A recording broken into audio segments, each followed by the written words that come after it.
Following the final battle against Yobak, manga readers were hit with an abrupt 10-year time skip. Chapter 685 showed us the Serete being rebuilt, Mayuri creating the next iteration of Nemu, and most importantly, Rukia standing before the Gotei 13 as the newly appointed captain of the 13th Division. Then in chapter 686 we get this bombshell that Rukia and Renji now have a daughter named Ichika Abarai. For anime-only fans, if this is adapted one-to-one, it's going to feel really jarring. How do we go from fighting Yobak to suddenly seeing these two starting a family? The story has been this way in the manga since 2016, and fans who didn't read the light novels like We Do Not Always Love You have no idea what happened between the end of the 1000-Year Blood War arc and the Bleach epilogue. Now I'm here to tell you that Bleach 1000-Year Blood War Cour 4 is absolutely going to address this in my opinion. The evidence is overwhelming. We have voice actor comments as well as the sheer amount of room for original content in Cour 4 and the anime's established track record of incorporating supplementary material.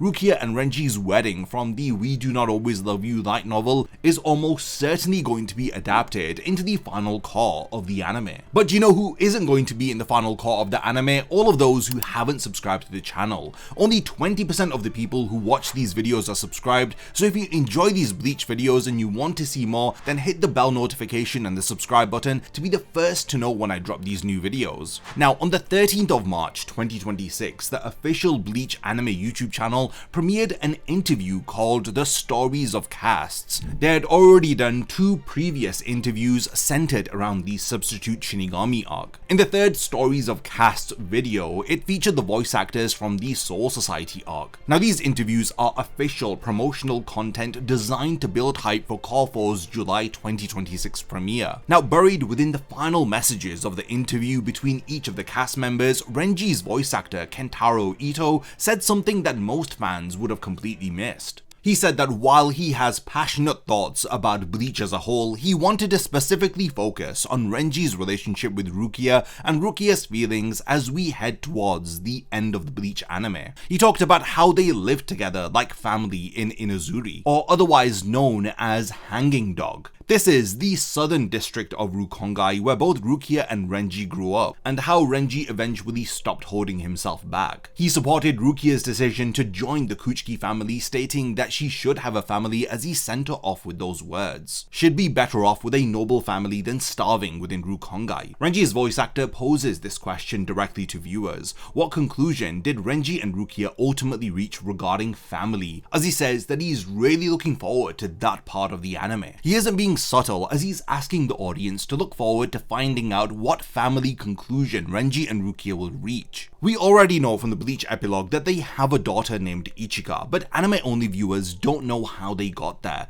Kentaro Ito is literally teasing the We Do Not Always Love You wedding content. He follows this up by saying, even in the preview, I never thought that it would end like this, especially in the early stages, and that this is a part I've really put a lot of emotion into. Voice actors in official promotional interviews don't really tease content that isn't being adapted. They have scripts that they have to follow, and they've been in recording sessions, as a lot of Cour 4 has already been recorded. When Renji's voice actor specifically highlights the Inazuri backstory, Renji's decision to let Rukia go to the Kuchiki family, and he then asks viewers to anticipate their family conclusion, he's describing the emotional arc that the We Do Not Always Love You light novel covers in detail. The wedding is where that arc pays off, and I really do think that his voice actor is telling us that that light novel content will be included within Cour 4. If we talk about numbers, Cour 1 adapted 62 chapters of the manga, Cour 2 covered 67.5 chapters, Cour 3 continued a similar pacing with 52 chapters of the 1000-Year Blood War arc adapted. Now Cour 4 has only 25.5 manga chapters left to adapt into a runtime of 13 episodes. That's less than half of what any of the previous cours had to work with.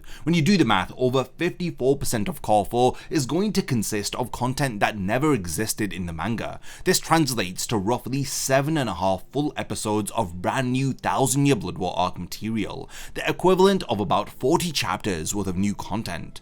Kubo himself teased that some episodes will feature scenes that we've never seen before, and there will be entire episodes that have new content. People assume that this extra runtime is going to be used for fight scene expansions, and some have even gone as far as to say that Can't Be Your Own World is going to be adapted into those final episodes, but I don't think Can't Be Your Own World will be included here. I believe that fights like Aizen vs Yhwach, Uryu vs Hashward, which are in desperate need of expansion, are going to be getting a ton of breathing room within Core 4. Now steer your mind towards what happens after Yhwach is defeated. When we've had all of those fights that have been expanded upon, the anime will be adapting content from the manga, where the manga jumps straight to a 10-year time skip. This time skip consists of two 19-page chapters pretty much. There's no real emotional cooldown or aftermath following the 1000-year Blood War arc, and there certainly isn't any material featuring Renji and Rukia's wedding. The anime has an unprecedented opportunity to fill this gap properly, and given that Kubo and the anime staff have shown willingness to adapt light novel content like Shinji's Bankai from Can't Be Your Own World, which was included in Core 2, there's no reason to assume that they'd skip over We Do Not Always Love You content,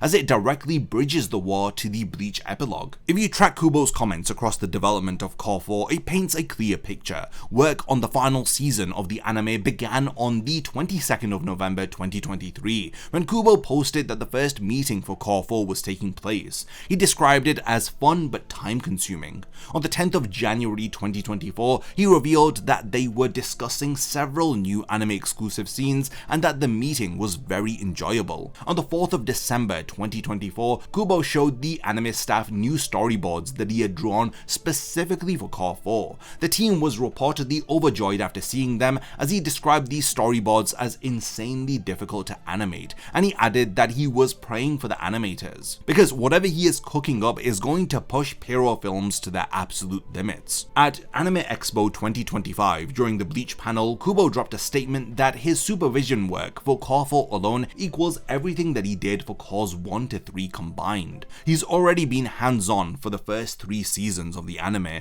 attending recording sessions, reviewing scripts, drawing storyboards for original scenes, and his work on this final season exceeds all of that. At Jump Festa in December 2025, he went further, stating that he had already finished supervising nearly all of the storyboards and related material, with about half of the voice recording sessions completed. He also gave us confirmation that there would be original content not present in the manga, and that he was personally curious about how those parts would turn out. Kubo isn't just overseeing action sequences, he's invested in the emotional payoffs. The We Do Not Always Love You light novel was written by Makoto Matsubara and Kubo himself. This isn't non-canon material, because Matsubara from this light novel and Ryogo Narita from the Can't Be Your Own World light novels, they both had several meetings with Kubo where they learned intricate details about the lore of Bleach that wasn't within the manga.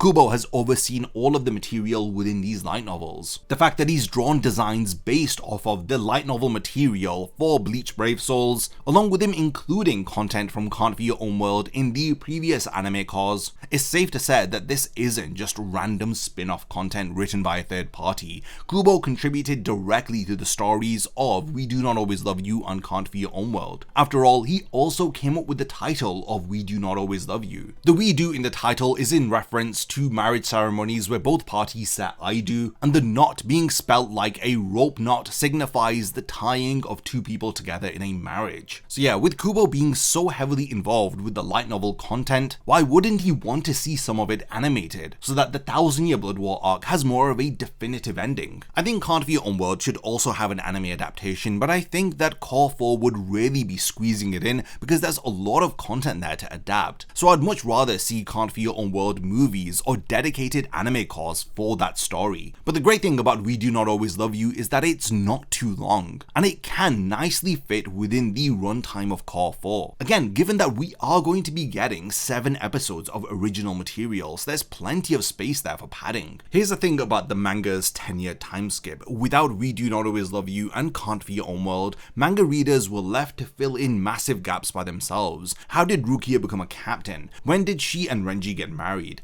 How did everyone react to their relationship? What happened to Byakuya's legendary stoicism when his adopted sister announced her engagement? The Bleach light novels answer all of this. We Do Not Always Love You is set 3 years after the 1000-year Blood War arc, and it's 2.5 years after Can't For Your Own World. A central theme of the light novel, as Captain Hitsugaya reflects during Rukia's wedding announcement, is the road to restoration. The Serite is still rebuilding. The wreckage of war is everywhere, but amidst the destruction there's a glimmer of hope. Rukia and Renji's marriage is more than just a romantic subplot. It's symbolic of the Soul Society moving forward. Hitsugaya notes that it's rare for 2 lieutenants to get married. Shunsui arranges for working hours to end 2 hours early on the wedding day because he knows so many Shinigami would want to attend. Rangiku also insisted that they hold a proper wedding ceremony because of the difficult situation following the Quincy War, as everyone needs something to celebrate now. The novel gives us moments we desperately needed in the manga. Byakuya revealing through his actions rather than his words that he fully blesses the marriage of Rukia and Renji, and the reveal that he prepared ceremonial attire for Renji because Renji doesn't have a family crest. Orihime and all their friends in the living world make a handmade veil with strawberry flower embroidery because strawberry flowers symbolize happy family and respected love in Japanese flower language. Then there's the emotional gut punch of Captain Commander Shunsui Kyoraku giving Rukia the Squad 13 captain's coat at her wedding, a coat that Ukitake had originally made for Kain Shiba before his death. Then he kept it untouched until he decided they should go to Rukia. Before performing the Kamikake ritual during the war, Ukitake handed this coat to Shunsui and said to appoint Rukia as the next captain in his place. The content directly sets up the epilogue. Without it, Rukia's captaincy in chapter 685 does lose some of the emotional context. We also don't see the weight of inheriting Ukitake's legacy, as we don't understand what it means for her to wear that captain's coat. For anyone who's doubting that the 1000-year Blood War arc anime would adapt light novel content, I need to remind you what happened in Core 2. Shinji's Bankai was exclusive to the Can't For Your Own World light novels. It never appeared in the manga. The anime created an entire scenario where Shinji was overwhelmed by the Soul Dart. This situation justified the activation of Shinji's Bankai, as we were shown its devastating ability to invert the perception of friend and foe. They even showed him being careful with it because it affects allies too, adding genuine depth to a moment that didn't exist in the manga. If they were willing to pull content from the Can't For Your Own World light novels for a fight scene, then why wouldn't they pull content from We Do Not Always Love You for the emotional conclusion to the Bleach anime? Core 3 gave Ukitake over 10 minutes of anime exclusive flashback content in a single episode. These were 5 separate flashback sequences tracing his life from the age of 3 when Mimihagi saved him, to his first meeting with Shunsui, to mourning head captain Yamamoto's death, and they gave his sacrifice actual emotional weight which the manga lacked. The anime has repeatedly demonstrated that it's not afraid to spend time on character moments and emotional payoffs. They've deliberately kept Ukitake around longer in Core 3 than the manga did, because in the manga, Ukitake's body had already collapsed after Mimihagi had failed to stop the death of the Soul King. But even after Yhwach has absorbed the Soul King in Core 3, Ukitake's body is still around, he hasn't collapsed. So I'm sure that we're going to be getting even more additional content centered around his character. Now, given that We Do Not Always Love You directly addresses Ukitake's legacy through the captain coat scene at Rukia's wedding, it would be strange not to connect all of these threads within Core 4. The epilogue of the Bleach manga works as a conclusion, but it leaves emotional threads dangling. We jump from the war ending to everyone settled and happy 10 years later. Ichigo and Orihime have a son, Rukia and Renji have a daughter, Chad's a professional boxer, Uryu's a doctor, but how did Ichigo confess to Orihime? The We Do Not Always Love You light novels reveal how this happened. At the end of Rukia and Renji's wedding banquet, Renji serves as the wingman as he tells Ichigo to not keep a nice girl waiting. He separates Uryu and Chad from Orihime, leaving Ichigo alone with her. Ichigo is too nervous to confess right then, but before they pass through the Sankaimon, he finally musters the courage to ask Orihime to make time for him later so that they can talk. This scene sets sets up the Ichigo-Orihime relationship within the Bleach epilogue. Without it, their marriage does feel like it's missing some much needed additional context.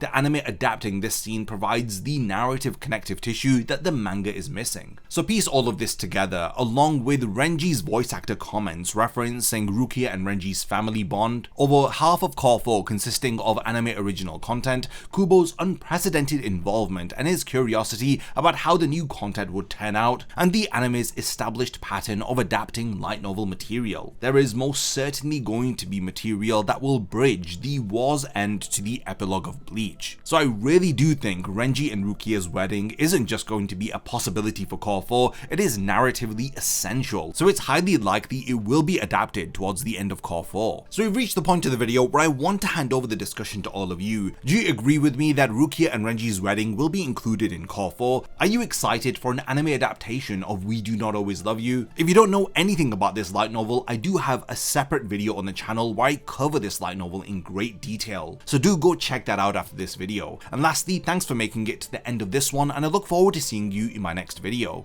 A massive thank you goes out to all of my amazing Patreon supporters for helping to make this video possible. If you also want to support the channel and see your name in the end of my videos, then check out my Patreon, which has loads of perks like early video access and so much more. Thank you for sticking around till the end of the video, and whatever you contribute will mean a lot to me.